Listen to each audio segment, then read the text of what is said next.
digital, baik. Kan gitu bisnis kan. Nah, kok ini bisa turun?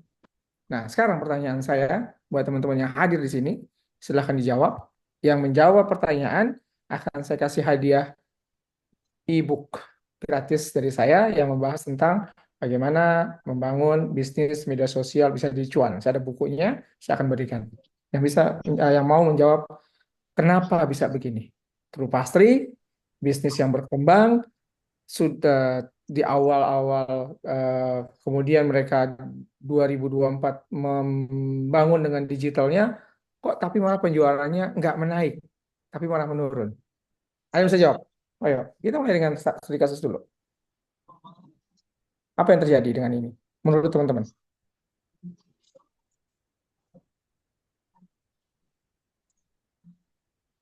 Ayo, saya kasih kesempatan.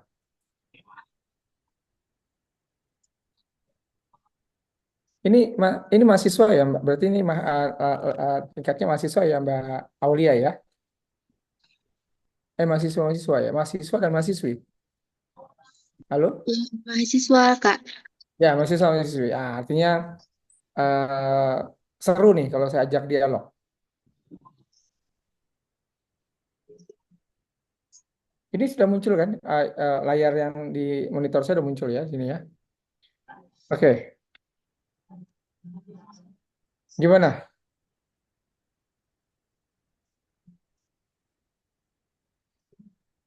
Ada pertanyaan? Ada yang bisa jawab? Ada yang mau jawab? Kenapa bisa begini? Mindsetnya gimana? Kok bisa bisa terjadi seperti ini? Ada yang bisa jawab?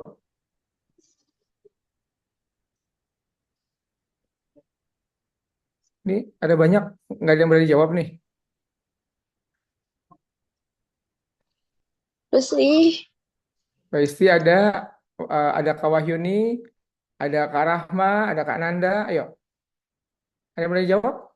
Kenapa bisa kayak gini? Apa nggak paham apa yang saya sampaikan? Studi kasusnya. Studi kasusnya, ini bisnis food and beverage, dua orang sahabat ini bisnis dari garasi, kemudian sekarang punya dua kafe. Awalnya dia cuma pakai WA Group, kemudian karena sudah punya mini resto dan kafe, akhirnya dia mulai apa namanya menggunakan digital marketing. Aset-asetnya dibangun, ya dia hire orang, hire itu apa? Dia rekrut orang, jadi admin di media sosial, dia admin di konten kreator. Tapi kok yang terjadi bisnisnya turun, malah menurun, bukan malah meningkat. Kenapa bisa begitu? Ayo, kenapa bisa begitu? Bagaimana mindset yang terjadi seperti ini? Ayo, silakan. Ada yang bisa jawab? Oh, udah ada yang ini kayaknya, udah ada yang raise hand. Yang raise hand siapa tadi? Ya, komunikasi itu apa namanya batas departemen kesehatan ya. Nah itu didefinisikan jadi tiga Ini ada yang jawab ini? Ada suara masuk? Halo, halo, ada yang bisa jawab? Ada yang mau mencoba menjawab? Nggak ada.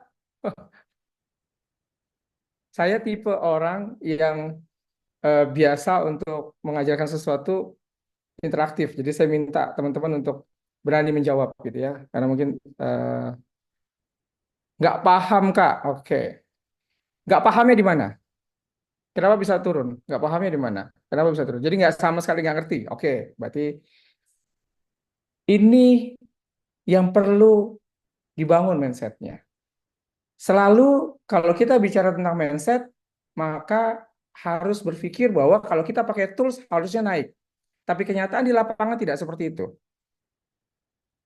Studi kasus yang pertama, True Pastry, dibangun oleh dua orang sahabat dengan WA Group, dia growth, kemudian sampai jadi cafe, pendekatanlah dengan digital marketing. Kok ternyata mereka malah turun. Kasus yang terjadi adalah karena, oke, kita bahas sekarang. Kita ngomongin mindset bisnis.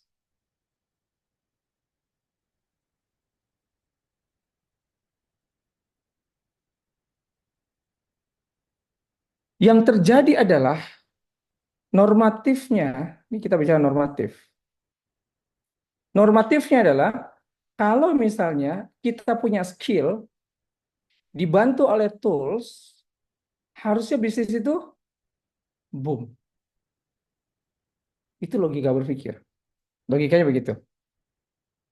Tapi yang terjadi kenyataan di lapangan, nah karena ini kita pengen jadi entrepreneur dan cara berpikir entrepreneur, skill tambah tools itu bisa jadi rugi. Itu yang terjadi. Kenapa bisa seperti itu? Karena sebabnya apa? Sebabnya adalah contoh kayak Trupasri tadi, dia punya skill sebagai eh, produksi pastry. Pastry itu kayak roti dan sebagainya. Kemudian dia punya tools digital marketing, hire orang, rekrut orang, ternyata hasilnya tidak signifikan. Kenapa bisa seperti ini? Karena yang dia bangun pertama kali adalah di digital marketing, dia bukan bangun konten kreator. Kesalahan terbesar, mindset kesalahan terbesar dalam sebuah bisnis, dan itu adalah digital marketing, adalah ketika kita berpikir bahwa kita punya produk bagus, difoto dengan konten yang bagus, harusnya orang lain suka. Ketika kita di media sosial, kemudian dia menjadi closing penjualan. Tapi yang terjadi adalah kita bukan menjadi konten kreator, tapi menjadi konten operator. Nah, ini kesalahan pertama, mindset yang karena ini pendekatan ke dalam digital marketing dalam membangun mindset entrepreneur, maka yang pertama kali, mindset yang harus kita buat pertama kali dalam digital marketing, ya, mindset bisnis atau entrepreneur atau wirausaha, ketika pendekatannya adalah dengan digital marketing, maka yang pertama harus disiapin adalah kita harus punya mindset sebagai seorang konten kreator, bukan konten operator. Itu dulu. Itu konsep mindset yang pertama. Ketika kita bicara bisnis seorang mindset entrepreneur, kemudian kita bicara tentang pendekatannya digital marketing. Yang pertama adalah mindsetnya harus menjadi seorang konten kreator, bukan konten operator. Maksudnya apa perbedaannya? Perbedaannya adalah kalau konten operator hanya berpikir produk sentris, kalau foto produknya, ini produk sentris ya. Produk sentris itu terfokus pada produk. Kalau foto produknya sudah bagus, dieditnya dengan cara yang bagus, hire orang fotografer dan videografer, dan dianggap foto ini sudah cukup layak, maka harusnya kalau kita taruh di media sosial, orang suka. Nah, ini kesalahan pertama. Karena foto bagus, video bagus, foto produk yang bagus, sebagai seorang mindset entrepreneur di digital marketing, itu nggak cukup. Karena yang dibutuhkan pendekatannya adalah bukan produk sentris, tapi yang pertama pendekatannya adalah customer sentris. Pusatnya ada di customer. Customer need-nya apa? Butuhnya apa? Contoh. Contoh menarik. Contoh menarik begini. Saya punya produk, katakanlah produknya tadi roti, ya, pastry tadi. Kalau pendekatannya ke produk, kalau saya tanya sekarang, 5 alasan kenapa saya harus beli produk Anda, maka jawabannya adalah rata-rata karena rasanya enak, ya kan? Bersih dan higienis, harganya terjangkau, dan bahan bakunya bermutu. Teman-teman sekalian, ketika kita bicara pastry contohnya, rasanya enak itu bukan sebuah nilai produk atau value produk, tapi ini adalah mandatory produk. Mandatory itu artinya sesuatu hal yang memang wajib ada dalam sebuah produk. Rasanya enak. Kalau rasanya nggak ada yang pilih produk itu. Inilah contoh-contoh mindset yang ketinggalan zaman seorang entrepreneur ketika dia bangun bisnis, selalu yang dibahas hanya produk sentris. Kalau saya tanya 5 alasan kenapa harus beli produk Anda selalu bilang, kalau Anda seorang guru, kenapa saya harus pilih Anda sebagai seorang guru? Jawaban Anda adalah misalnya, ya karena saya memahami materi, Pak. Karena saya paham materi, Pak. Karena saya pembawaannya, suara saya memang layak untuk menjadi pengajar. Itu bukan nilai yang wajib dipilih. Itu memang sesuatu hal yang wajib Anda miliki sebagai seorang pengajar. Kalau Anda nggak pahami materi, buat apa Anda dipilih jadi pengajar? Nggak mungkin. Kembali ke mindset tadi. Jadi ketika kita mindset entrepreneur, entrepreneur itu artinya adalah pebisnis yang menciptakan solusi dan value dalam sebuah produk atau jasa. Dan digital marketing itu tidak bicara tentang produk dan tidak hanya bicara tentang jasa. Tapi digital marketing itu tidak hanya menjual produk dan tidak hanya menjual jasa. Ini pentingnya. Digital marketing tidak hanya menjual produk dan menjual jasa. Tidak hanya menjual ini. Tapi digital marketing sekarang digunakan untuk menjual apa? Menjual religi, menjual ideologi. Religi dalam tanda petik adalah kebaikan, gitu ya. Kemudian juga ideologi dan juga terkait dengan banyak hal. Idealisme itu termasuk yang kita jual, gitu ya. Jadi ada religi dan segala macam, ada yang kita jual. Karena digital marketing sekarang bahkan digunakan untuk hal-hal yang negatif. Judi online dipakai digital marketing, gitu ya. Pinjol juga menggunakan digital marketing. Jadi digital marketing tidak bicara produk dan jasa saja, tapi bicara tentang idealisme kita jual lewat digital marketing. Kemudian religi bisa jual dalam poin kebaikan, dan juga ideologi juga bisa dijual dalam digital marketing. Maka kembali lagi pendekatan ke mindset. Ketika kita bicara tentang mindset entrepreneur, pendekatannya adalah digital marketing, maka konsep pertama yang harus Anda bangun adalah tidak produk sentris dalam membangun produk di digital marketing. Gitu ya, itu satu. Ya, tidak produk sentris.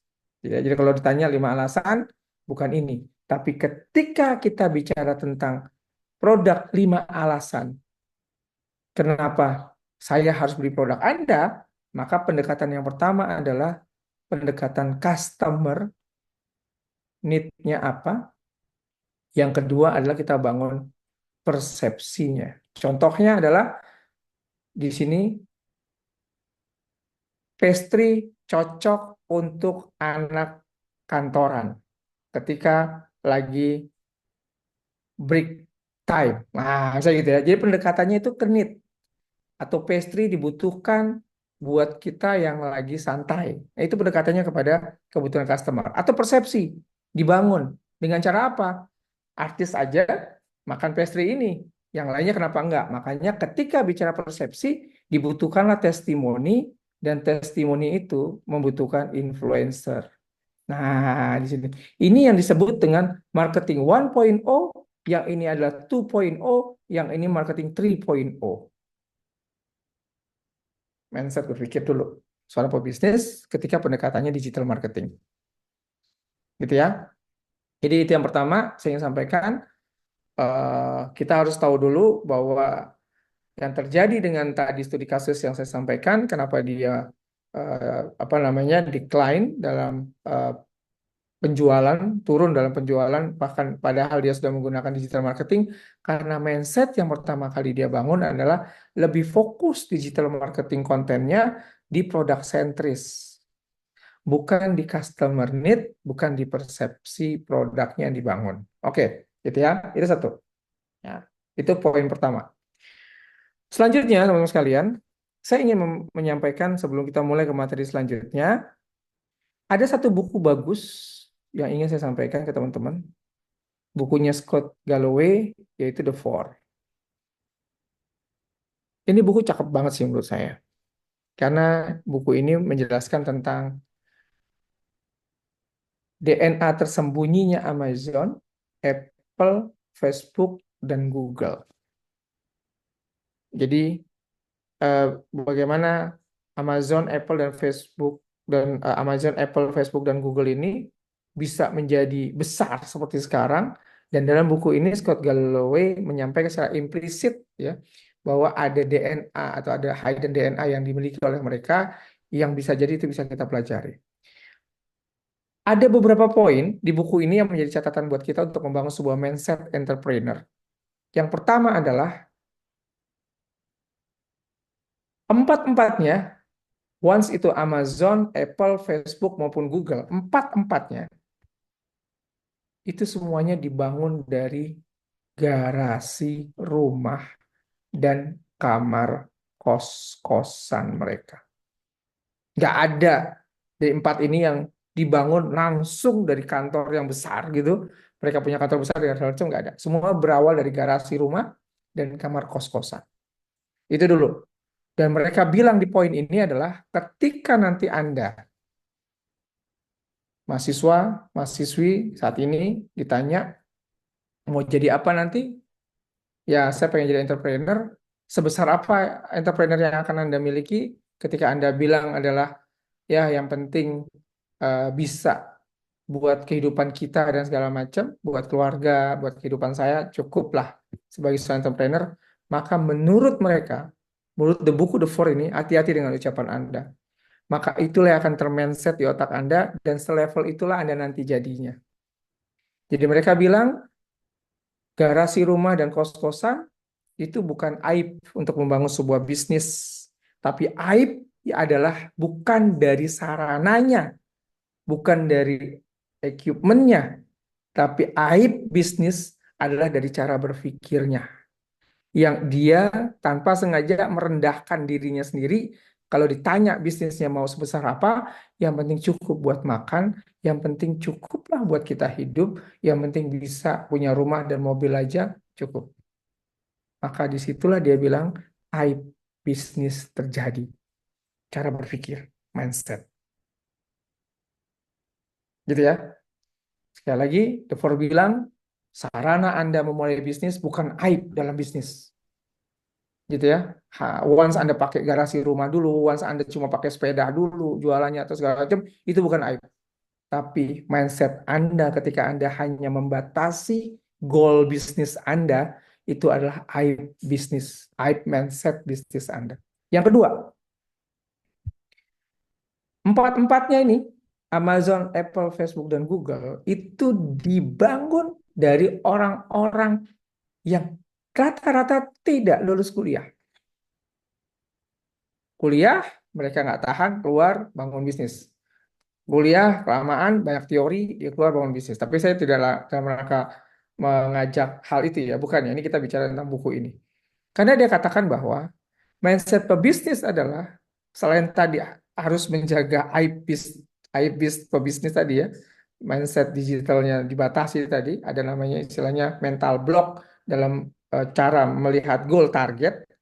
Yang kedua adalah dalam buku ini disampaikan banyak para pebisnis itu yang bicaranya adalah teori, hanya pembicara saja tanpa ada action. Dan ketika kita bilang, oh kita harus bangun bisnis ini, saya pertama kali ingat banget, saya waktu pas lagi jalan, nongkrong di satu kafe, ada anak-anak baru lulus, baru wisuda gitu ya, baru wisuda, anak-anak wisuda ini, ngobrol lah sama teman-temannya, ya masih ada Pak Haji Toga, mungkin mereka lagi merayakan itunya. Mereka bicara tentang bisnis tuh. Wah, nanti kita bikin bisnis gini aja. Oke, kita bikin bisnis begini aja. Gimana kalau bisnisnya ini, kalau bisnisnya ini? Bicara bisnis gitu. Banyak sekali ide bisnisnya. Saya catat iseng. Apa yang disampaikan saya catat. Oh, mau bisnis ini dia, mau bikin bisnis konsultan. Oh, dia mau bikin ini sini. Ada satu orang yang bilang, mulainya dari mana ya? Terdiam semuanya. Modal lah, dia bilang. Kita butuh modal. Mindset selanjutnya dalam pebisnis adalah bagaimana memandang sebuah modal kerja.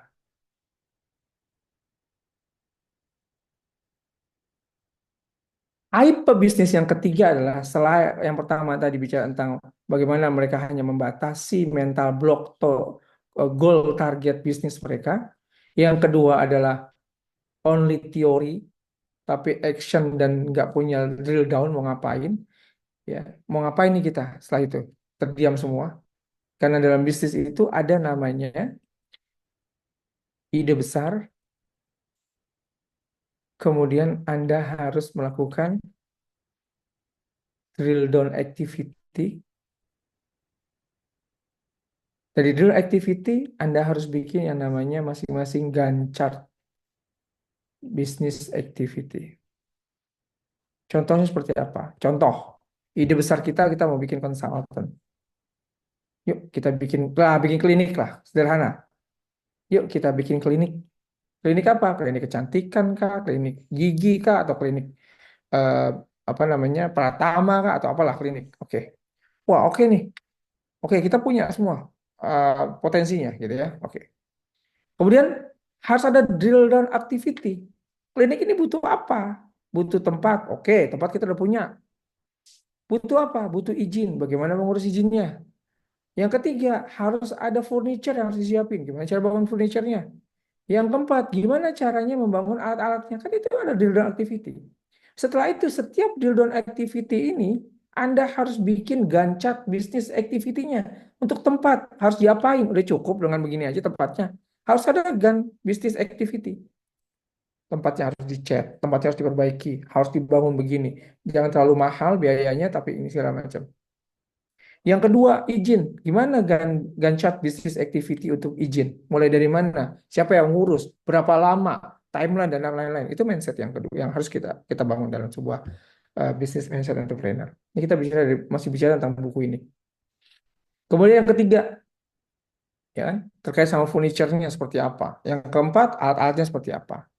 Jadi harus dibangun dengan konsep mm, tidak hanya bicara, tapi juga harus ada action dengan membangun ide besarnya, harus ada drill down activity-nya, kemudian setiap activity yang sudah di drill down tadi harus dibangun Gantt chart bisnis activity-nya apa, termasuk timeline-nya, termasuk mitigasinya kalau tidak tercapai, apa yang harus dilakukan dan segala macam. Yang ketiga baru kita bicara tentang modal. Setelah itu harus mendapatkan modal dong. Modalnya gimana? Teman-teman sekalian, perbedaan antara pebisnis dan pedagang. Jangan-jangan selama ini ketika kita tanya, Anda bisnis? Ya, saya bisnis. Bisnis apa? Bisnis macam-macam. Dan saya pakai digital juga loh. Oke. Jangan-jangan selama ini yang Anda bilang bisnis, Anda baru dagang sebenarnya. Beda ya antara dagang sama bisnis. Beda jauh banget perbedaannya. Apa bedanya? Bedanya adalah kalau orang dagang, yang dikejar adalah omset. Hanya berpikir omset, omset, omset, omset, omset. Sedangkan pebisnis bicaranya adalah aset, aset, aset, aset. Setelah itu baru melakukan monetizing namanya. Jadikan ini duit atau revenue. Itu cara berpikirnya. Contoh sederhana. Em, kalau saya tanya sekarang, hari ini saya tanya teman-teman sekalian yang hadir di sini, siapa yang paling tahu di negara kita 100 produk paling laku di Indonesia. Siapa yang paling tahu? 100 produk paling laku di Indonesia. Siapa yang paling tahu? Yang paling tahu, yang paling mungkin adalah Shopee, Tokopedia, Lazada, dan teman-temannya. Kenapa? Karena dia saat ini adalah sebagai central transaction online. Jadi dari sini kita bisa lihat. Dan mereka punya nih datanya nih. Di Shopee tahu dia. 100 produk paling laku di Indonesia. Dia tahu nggak? Tahu dia. Tapi dia sampaikan nggak ke media sosial atau ke media umum? Never. Nggak akan pernah. Kenapa begitu? Karena informasi ini adalah aset. Dia nggak mikirin dulu cuan. Shopee, Tokopedia, Lazada nggak mikir dulu cuan. Pertama kali bangun Shopee, kita harus mikir ada cuannya. Enggak. Karena mereka nggak lagi dagang. Mereka nggak lagi dagang. Mereka lagi bisnis. Yang dibangun adalah asetnya dulu. Kepercayaan dulu. Kenyamanan dulu. Setelah itu baru aset itu terkumpul. Apa aset yang terkumpul? Transaction. Transaction ada banyak di Shopee. Transaksi apa? Produk paling laku, dia tahu. Seller itu penjual ya. Penjual yang paling laku, dia tahu. Berapa seller ini menghasilkan uang, dia tahu. Dari sinilah baru mereka memainkan. Makanya mereka, orang-orang bisnis, biasanya adalah mereka membangun asetnya, networknya, itu dengan cara istilahnya adalah burning, bakar. Bakar apa? Kalau dia banyak ngasih diskon, maka bakar duit namanya. Untuk mengumpulkan data. That's the entrepreneur mindset. Dalam dunia digital itu adalah siapa yang megang informasi dan data paling akurat, dia jagoan. Dia paling hebat. Dia yang bisa menguasai bisnis itu. Begitu konsep berpikirnya. Ada aset itu. Bakar duit. Wow, bang, saya nggak punya duit, mas. Saya nggak punya duit. Saya kan baru lulus kuliah. Saya masih mahasiswa. Bagaimana saya bang tahu saya membangun aset dan segala macam, saya nggak punya duit. Bakar itu tidak harus bakar duit. Ada yang namanya kalau Anda punya skill, Anda bagikan skill itu, Anda sedang membakar resource namanya. Anda lagi bakar resource. Apa itu? Skill Anda dibakar. Contohnya, saya punya kasus menarik. Salah satu alumni kita di Digital Business Indonesia juga ada mahasiswa dan mahasiswi. Dia bilang pertama kali, Bang, bagaimana caranya saya bisa membangun sebuah bisnis? Apa Bang background? Anda apa backgroundnya? Saya backgroundnya adalah finance. Saya seorang accounting. Bagaimana caranya saya ngebangun sebuah bisnis accounting dan kemampuan skill saya ini untuk jadi sebuah bisnis. Saya nggak mau kerja di tempat orang ketika saya nanti lulus. Saya pengen bangun bisnis saya sendiri. Bisa nggak mulainya dari saya mahasiswa? Sangat mungkin. Gimana caranya? Use di level di semester berapa sekarang? Saya di semester akhir. Artinya Anda punya kemampuan dong tentang accounting dan dia kebetulan juga punya spesialis di perpajakan. Oke, yang Anda lakukan adalah Anda punya media sosial? Punya. Anda punya kemampuan untuk menjelaskan sesuatu? Bisa.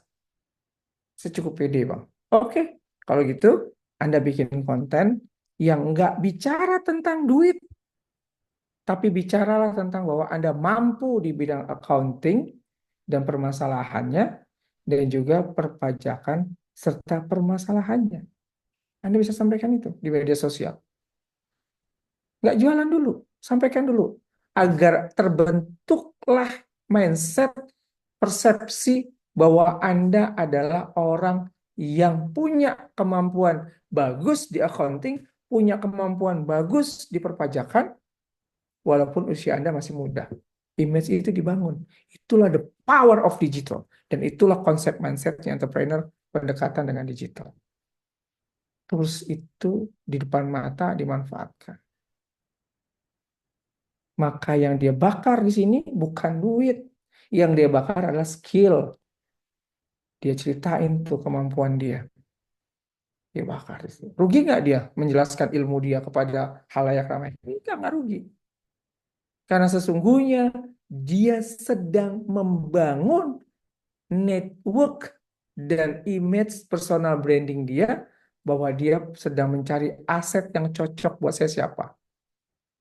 Maka yang menarik adalah ketika yang dilakukan adalah seperti ini, maka yang terjadi ada dua.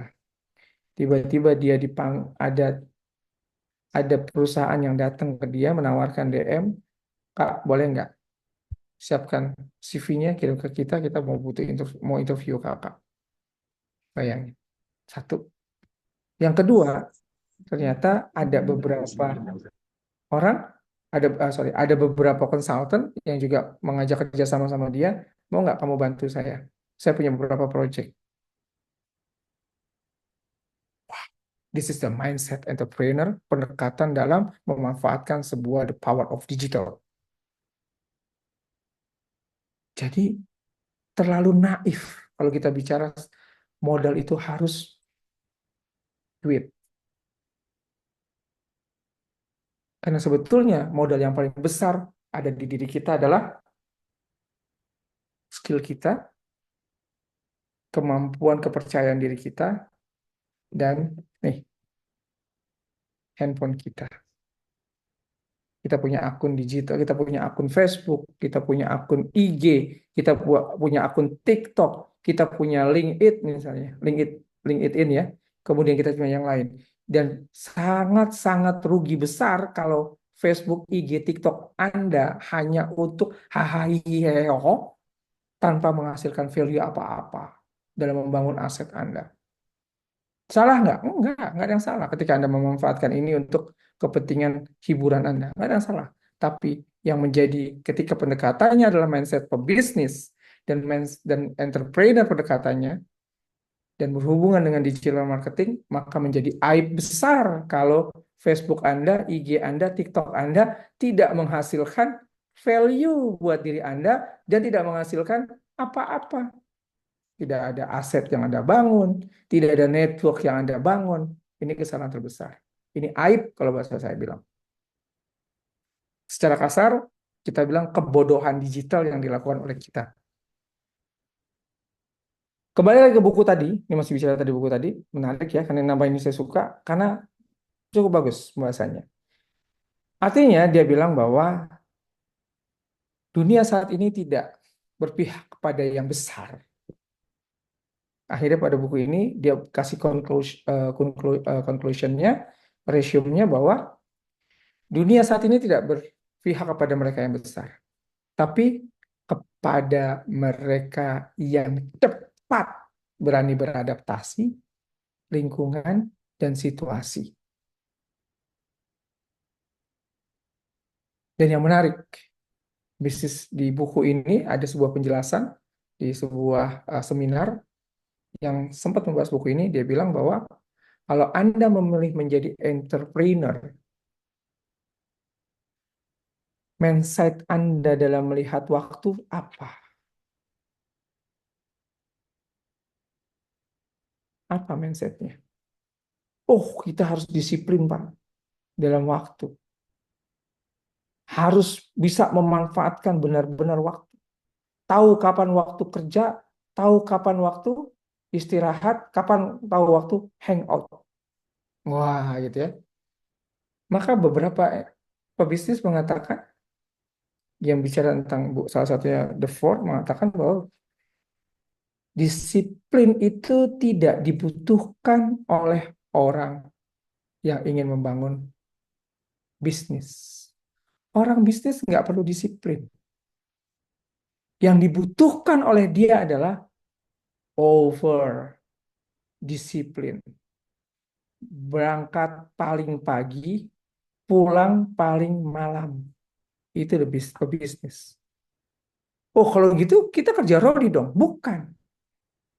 Di awal bisnis ini yang harus dilakukan. Di awal bisnis, kita bisa di awal bisnis. Ini yang dilakukan. Kenapa? Dalam rangka tadi yang saya sampaikan. Anda harus membangun ini. Harus membangun aset. Dan membangun aset itu dan network itu dibangunnya adalah all the time. Karena konsep kita bukan konsep yang dinamis, tapi konsep kita adalah konsep yang tumbuh. Maka aset itu harus dibangun, harus dibangun, harus dibangun. Jadi ketahanan kita dalam melihat waktu itu penting, gitu ya. Kalau Anda sukanya jam 8 kerja, jam 7 istirahat, maka itu karyawan mindset, bukan entrepreneur mindset. Karena entrepreneur mindset, kapanpun di situ ada aset yang harus dibangun, kapanpun Anda harus ketemu dengan network, kapanpun Anda harus ketemu dengan jaringan Anda dan peluang, maka disitulah kita bergerak. Nah, ini agak sedikit bicara tentang mindset entrepreneur. Jadi, mindset entrepreneur secara lapangan ya seperti ini. Gitu ya. Jadi saya tidak ingin bicara tentang teori-teori sebuah mindset, kita bicara langsung the real mindset pebisnis ya seperti ini. Ada satu menarik ya, sebelum saya buka tanya jawab. Saya punya mentor kira-kira 10 tahun yang lalu. Saya masih bekerja di Telkomsel. Saya bilang sama mentor saya waktu itu, mentor bisnis saya, Pak, saya pengen jadi pebisnis. Kalau perlu saya keluarlah dari Telkomsel sekarang. Dia bilang, yakin ya, Sok? Mau jadi pebisnis? Iya, Pak. Ya, Sok. Kalau mau jadi pebisnis, kamu harus punya konsep mindset ini. Apa itu, Pak? Seandainya hari ini kamu datang ke showroom mobil, di mana kamu punya keinginan mobil yang paling terbaik yang kamu mau, misalnya mobil yang sekarang lagi mobil listrik, katakanlah BYD. Ya, saya suka banget BYD Steel, misalnya gitu ya. Dan kemudian saya punya uang, saya datang ke showroom mobil itu, saya lihat mobil itu listrik itu, dan saya beli Pak, cash. Yosok, seandainya kita semua nih ada ruangan ini katakanlah, ya, Anda punya duit cash dan Anda sanggup membeli mobil impian Anda ini, dan hari itu setelah Anda bayar cash, beres semua surat-surat, Anda bisa bawa mobil ini pulang ke rumah sendiri. Ya, mobil ini, ya, mobil. Anda bisa bawa mobil sendiri. Pada saat Anda bawa mobil itu, apa yang Anda lakukan? Nyalahin radio. Setel hal-hal yang Anda sukai. AC-nya dinyalain. Anda menikmati mobil tersebut. Di tengah perjalanan Jakarta. Di siang hari. Tiba-tiba kena macet. Dan pada saat macet itu, banyak motor yang lewat. Dan motor itu tanpa sengaja menabrak kaca spion BYD Steel baru Anda hari itu. Pecah, hancur. Dan si motor itu cuma bilang, angka 5. Sorry bang, salah. Kalau mulut yang pertama kali keluar dari mulut Yoso, atau mulut kita semua adalah binatang yang keluar, sumpah serapah yang keluar, maka Anda belum siap menjadi pebisnis. Pulang, bikin CV jadi karyawan aja Yoso. Itu real di lapangan seorang pebisnis. Karena pebisnis itu harus punya konsep let it go. Yang sudah terjadi kita nggak bisa balikin, bro. Ketika dia hajar kaca spion kita yang mobil baru tadi, masih kinyis-kinyis itu mobil, baru keluar dari showroom dihajar sama motor, pecah dia. Kalau kita sumpah serapah, apakah dia bisa balik? Enggak kan? Yang bisa kita lakukan apa? Ya sudah, itu yang namanya takdir. Itulah yang namanya pebisnis itu paling paham bahwa ada resiko once dari dia atau dari lingkungan. Dan dia harus siap menghadapi itu. Let it go. Biarkan terjadi. Ya sudah. Apa solusinya? Kita bilang, solusi gimana sekarang? Bagaimana mitigasinya?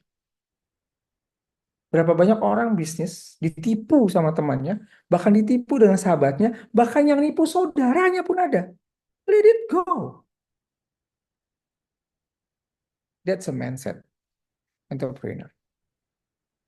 Jadi ketika Anda ingin membangun entrepreneur, bangun jiwa Anda, bangun mindset Anda, bangun mental Anda. Maka banyak yang bilang, mau jadi pebisnis bro, mentalnya disiapin mental. Mentalnya kayak apa? Contohnya tadi, let it go. Siap menghadapi risiko yang akan terjadi dalam bisnis Anda. Karena hidup itu cuma dua, lulus atau tidak lulus. Berhasil atau tidak berhasil. Sanggup atau tidak sanggup. Bisa atau tidak bisa. Pilihan ada di kita. Kita mau pilih yang sanggup atau yang tidak sanggup. Kita mau memilih yang bisa atau yang tidak bisa. Terakhir, dalam membangun mindset, kita juga perlu tahu yang namanya konsep digitalnya. Karena bicara entrepreneur, selain bicara tentang diri kita harus disiapin mindsetnya, kita juga harus tahu mindset tools yang harus kita gunakan. Gitu ya. Mindset toolsnya, semua orang digital marketing berpikirnya cuma satu, bagaimana caranya agar produknya itu viral dengan cara yang baik. Dan ini ada beberapa channel yang harus dikuasai oleh teman-teman dalam membangun viral bisnis digital marketing. Baik, sementara itu dulu dari saya sebagai permulaan karena kita masih ada waktu sekitar 20 menit lagi. Oke, saya buka dengan tanya jawab. Saya persilakan pada teman-teman dan saya kembalikan pada moderator kalau ingin ada yang mau bertanya. Silakan. Saya kembalikan ke Mbak Aulia ya. Mbak Aulia silakan saya kembalikan kalau ada yang mau dibuka tanya jawab silakan. Eh, acara selanjutnya yaitu sesi tanya jawab. Bagi teman-teman yang ingin bertanya, boleh langsung ditulis di kolom chat.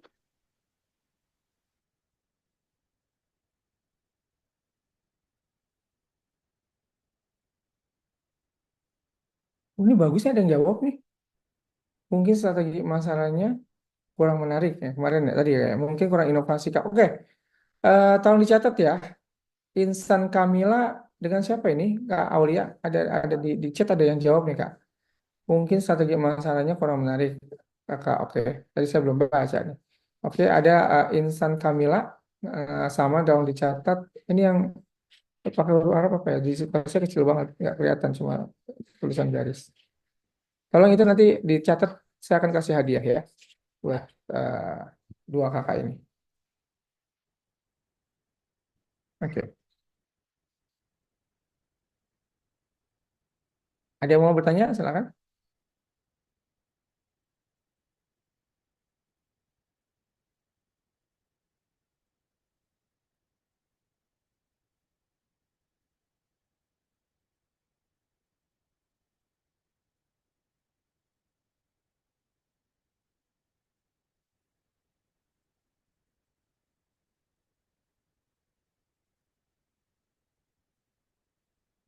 Assalamualaikum Kak, selamat malam. Waalaikumsalam warahmatullahi wabarakatuh. Selamat malam. Saya izin bertanya Kak. Saya sendiri Baik, kan dengan siapa? belajar via Maaf. online. Dengan siapa, Kak? Maaf. Ana Ella Nurlaila dari Bogor. Ellen Nurlela. Nah, iya, Ellen Nurlela. Baik. eh, Berarti saya ini kalau ada dicatat nanti dapat hadiah ya, Mbak Ellen ya. Baik. Oke, baik. Silakan pertanyaannya. saya izin bertanya Kak. Saya sendiri belajar via online. eh, saya tadinya seorang eh, asisten rumah tangga Oke, atau pekerja rumah tangga gitu. oke, Kemudian saya belajar online, terus saya jadi guru les privat. Saya oke, sendiri ada rencana untuk ngajar di kampung tempat saya sekolah dulu. oke. Namun saya sendiri itu Kak, kurang pede itu bagaimana cara saya sendiri pede dalam menyampaikan atau saya nanti untuk mengajar di sekolah madrasah saya dulu sekolah. Itu saja Kak. Terima Baik, kasih Kak. terima kasih. Masya Allah, baik. Oke, eh, saat ini aktivitasnya adalah les private dan punya keinginan untuk mengajar juga, gitu ya, eh, di offline class, daerah gitu ya, di offline class, ya, di desa atau di kampungnya sendiri, gitu ya, di village, di daerahnya sendiri, dan bagaimana caranya menghancurkan mental block agar kita percaya diri. Oke, kepercayaan diri itu sebetulnya konsepnya cuma dua. Saya dulu juga awalnya juga orang yang tidak punya kemampuan dalam menyampaikan sebuah materi atau punya kemampuan untuk menjelaskan presentasi di dalam ruangan, khususnya di tempat saya bekerja di awal gitu ya. Tapi saya pelajari bahwa ketika saya ingin membangun percaya diri, maka dua hal yang saya harus punya. Yang pertama adalah menguasai materi,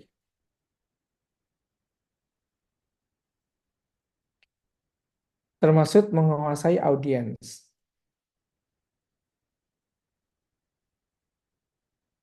Yang kedua adalah komunikasi, skill atau kemampuan berkomunikasi.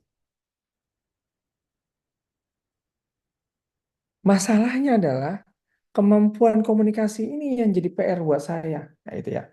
Oke, kita bahas satu-satu. Ketika kita, Kak Nur Nurlela ya, Kak Ellen Nurlela tadi, yang dari Bogor tadi, kakak yang dari Bogor tadi, ketika punya kepercayaan diri bahwa saya menguasai materi kok. Misalnya, apa ini pelajarannya? Katakanlah matematika misalnya. Saya punya kok menguasai itu. Apa buktinya? Saya lulus dan saya mampu mengerjakan soal-soal matematika itu.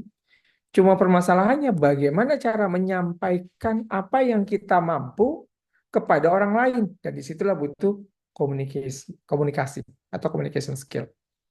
Nah, saya punya satu eh, studi kasus yang menarik. Saya pernah mengajar, ada satu guru ya di daerah Jakarta Timur, gitu ya. Dia belajar digital marketing di Sekolah Digital Business Indonesia. Kemudian dia bilang, Kak, saya kepingin, Bang, saya kepingin punya bisnis sendiri yang berkaitan sama kemampuan saya sebagai seorang guru. Gimana caranya? Beri saya tantangan. Dia udah ngajar, kalau dia ngajar di salah satu sekolah SMP gitu ya, kelas 3 SMP, lalu saya tanya, oke, kalau gitu Anda saya tantang, Bu Guru, ibu-ibu ya, jadi tantang Bu Guru. Tantangannya adalah karena Anda SMP kelas 3 dan mata pelajaran adalah matematika, maka saya tantang dia untuk mencari buku 3 tahun terakhir, waktu itu masih UN ya. Ya, waktu itu ketemu sama saya kita masih ada UN. 3 tahun terakhir buku yang membahas tentang UN, ujian negara itu, ujian nasional, sorry, ujian nasional, yang 3 tahun ini kan berarti setiap tahun itu ada 50 soal, artinya ada 150 soal. Saya bilang, dari 150 soal ini cari 15 sampai 30 soal yang selalu muncul di 3 tahun ini. Selalu muncul, tapi dengan angka berbeda. Tapi temanya selalu muncul. Dia bilang, oh bisa. Tantangan pertama saya terima. Tantangan pertama, dia mendapatkan 15 soal matematika UN 3 tahun terakhir yang soalnya sama dan sering muncul temanya. Udah jadi tantangan pertama. Tantangan kedua sekarang. Saya minta ibu guru tadi untuk bikin konten buat dirinya sendiri. Ibu kalau ngerjain soal berapa lama? Oh, saya bisa nggak 2 menit, 3 menit? Oh bisa, 2 menitan bisa saya. Satu soal bisa lah 2 menit sampai 3 menit. Oke, catat bisa ya. Maka saya minta dari 15 soal yang sudah dapat ini bikin konten. Tapi kontennya harus yang sedikit bagus. Pencahayaannya seperti ini nih, cari pencahayaan yang bagus gitu ya, biar enak di kamera. Kemudian cari clip on. Jadi cahaya saja dia di ruang tamu ya. Di ruang tamu pakai cahaya ruang tamu yang bagus, kemudian dia beli clip on. Clip onnya yang murah, yang cuma 75.000. Itu udah bagus banget gitu ya. Bahkan ada clip on yang 50.000 gitu ya. Bagus banget, pakai kabel aja ada, yang wireless ada. Tapi yang penting dia clip on. Jadi ditaruh kamera saja. HP-nya harus baru nggak? Nggak perlu. Ibu lakukan itu. Dan ibu cukup pakai papan tulis saja. Akhirnya dia jelaskan, bikin konten, semua soal jadi. Setelah itu saya bilang, taruh di WA grup status. Taruh di Facebook Anda, taruh di Facebook status, taruh di IG, taruh juga di IG status. Udah, lakukan itu setiap hari. Kalau 15 berarti 2 hari sekali. Kalau dia bisa dapat 30 berarti setiap hari. Lakukan itu. Tantangan yang ketiga, upload ini semua di media sosial dan WA grup status atau WA status. Mulailah mereka mau. Dari situ 2 kejadian. Setelah 2 minggu itu ada kejadian menarik. Ada 2 kok kejadian menarik setelah 2 minggu itu. Dia telepon saya, dia bilang, Mas Yoso, ada kabar gembira. Orang tua murid dari sekolah yang berbeda dan orang tua murid dari tetangga lingkungan rumah saya menghubungi saya, DM saya, minta anaknya les private. Itu yang pertama. Yang kedua adalah dia bilang kemampuan bicara saya dan kemampuan menyelesaikan soal-soal saya jauh lebih cepat sekarang. Karena terbiasa. Jadi, apa korelasi dengan pertanyaan kakak tadi? Korelasinya adalah untuk menghancurkan ketidakpercayaan diri, kuasai materi, berlatih, kemudian buat bangun communication skill yang tepat. Latih terus, latih terus, latih terus, latih terus, latih terus. Itu yang paling penting. Dengan 2 itu, artinya kita akhirnya bisa menguasai audiens, kita bisa menguasai kondisi di lapangan, dan terlihatlah kita menjadi orang yang percaya diri. Gitu kira-kira yang bisa saya sampaikan. Silahkan, kalau ada pertanyaan lagi silahkan. Pertanyaan terakhir, boleh. Atau 2 pertanyaan lagi. Ini ada pertanyaan Kak, ada di kolom chat. Oh, konsep ya, baik.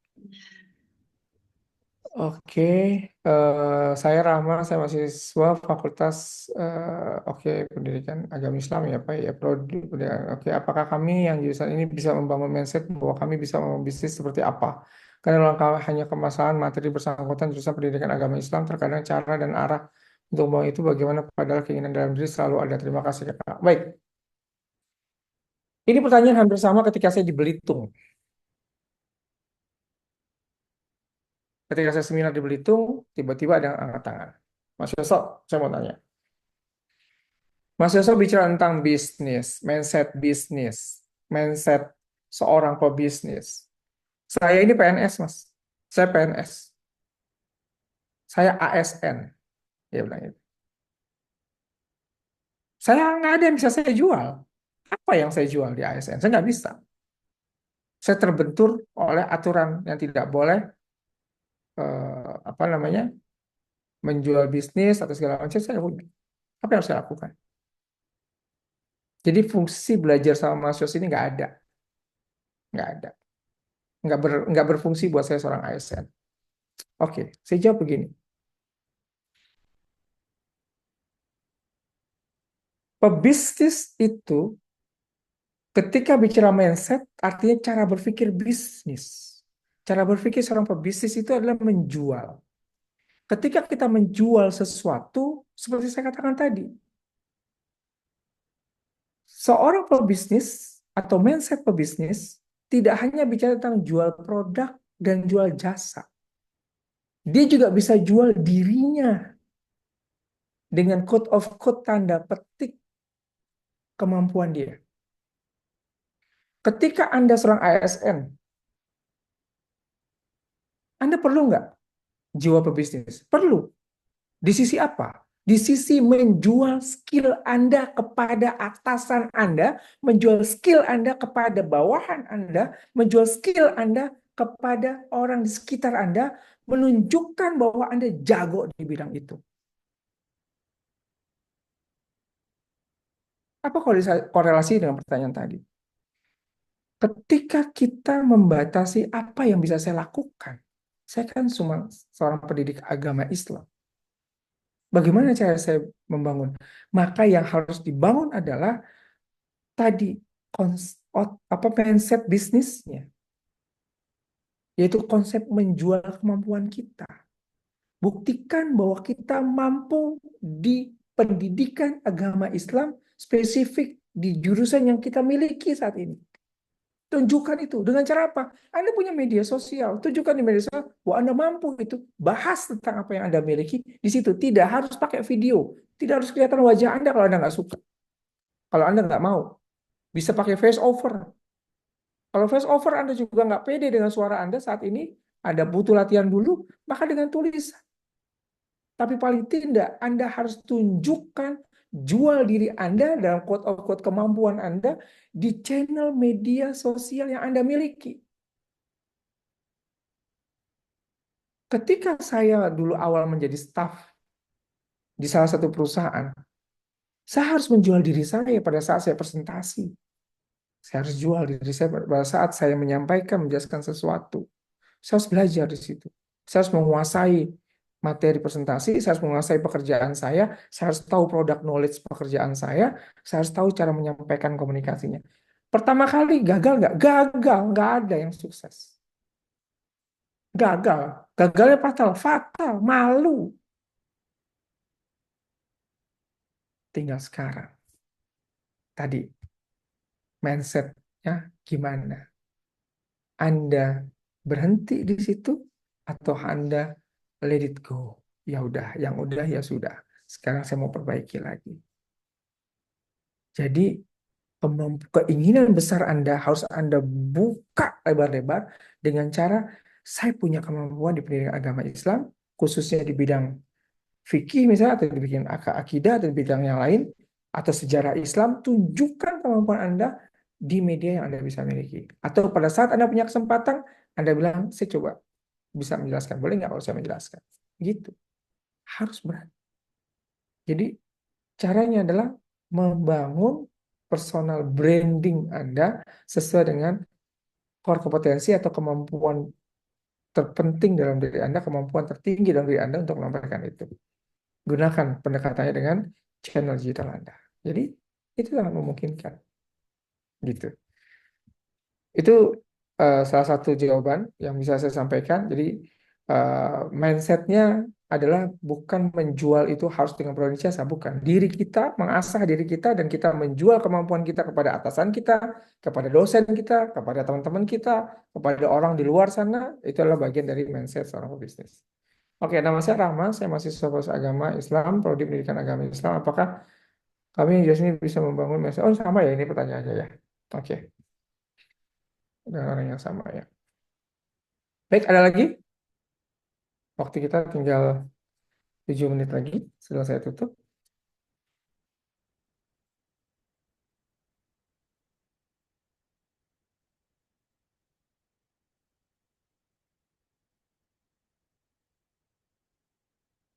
Baik, Kak Olia, kalau tidak ada pertanyaan lagi, saya sampaikan statement closing boleh? Boleh, Kak, silakan. Baik. Kalau tidak ada pertanyaan lagi, saya ada statement closing yang mudah-mudahan ini bermanfaat buat teman-teman sekalian. Yang pertama adalah ada istilah the best marketing is not feel like marketing. Jualan yang benar, mindset pebisnis yang benar dalam menjual sesuatu adalah tidak seperti orang jualan. Saya ulang ya, the best marketing is not feel like marketing. Bahasa Inggrisnya gitu, bahasa di dalam bukunya begitu. Artinya, seorang mindset pebisnis, jualan yang benar adalah tidak seperti orang jualan. Maksudnya adalah ketika kita ingin menjual sesuatu, maka saat ini yang terpenting adalah yang harus kita bangun pertama kali adalah soft sellingnya. Seperti orang jualan tapi nggak kelihatan jualan banget. Kalau jualan banget itu namanya hard selling. Jadi bangunlah soft selling dengan cara apa? Tadi berikan solusi dari yang kita mampu. Kita mampu apa nih? Tentang pendidikan, tentang prodi pendidikan agama Islam, tentang fikih kita mampu. Jadi kan itu solusi. Berikan solusi itu. Nggak usah malu sama orang lain, nggak usah malu sama orang yang mungkin punya lebih tinggi kemampuannya dari kita, takut dibilang sok pinter, nggak perlu. Sekali tadi yang saya bilang tadi, konsep terakhir mindset pebisnis adalah let it go, biarin aja. Yang udah terjadi ya sudah. Jangan pernah pikirin orang lain. Lakukan yang terbaik buat diri kita. Itu dari saya, semoga bermanfaat. Saya kembalikan kepada Mbak Aulia dan saya mohon maaf kalau saya ada kalimat yang kurang pas. Assalamualaikum warahmatullahi wabarakatuh. Assalamualaikum warahmatullahi wabarakatuh. Terima kasih Kak Yoso atas pemaparan materinya. Sebelum kita tutup, ini ada giveaway bagi peserta yang mau mengikuti. Bagi peserta akhwat ataupun ikhwan, kami beri kesempatan sampai besok malam pada pukul 8 untuk membuat dan mengirimkan rangkuman terkait seminar pada malam hari ini. Adapun ketentuan dan syaratnya, yang pertama, rangkumannya boleh dalam bentuk tulisan, ketikan, atau editan di Canva atau aplikasi yang lainnya. Lalu di-share di Instagram dan tag akun Instagram kami KKN Empower Yourself. Insya Allah besok pukul 20.30 malam akan kami umumkan di grup pemenang dari giveaway tersebut. Mungkin sudah kita cukupkan sampai di sini. Saya pribadi dan juga mewakili panitia yang bertugas menyampaikan mohon maaf atas salah kata dan perbuatan selama seminar ini berlangsung. Akhir kata, mari kita tutup seminar ini dengan bacaan hamdalah dan doa kafaratul majelis. Alhamdulillah subhanakallahumma wa bihamdika asyhadu an la ilaha illa anta astaghfiruka wa atubu ilaik. Assalamualaikum warahmatullahi wabarakatuh. Waalaikumsalam warahmatullahi wabarakatuh. Izin meninggalkan ruangan, tetap sukses dan semoga Allah mudahkan segala urusan kita. Assalamualaikum warahmatullahi wabarakatuh.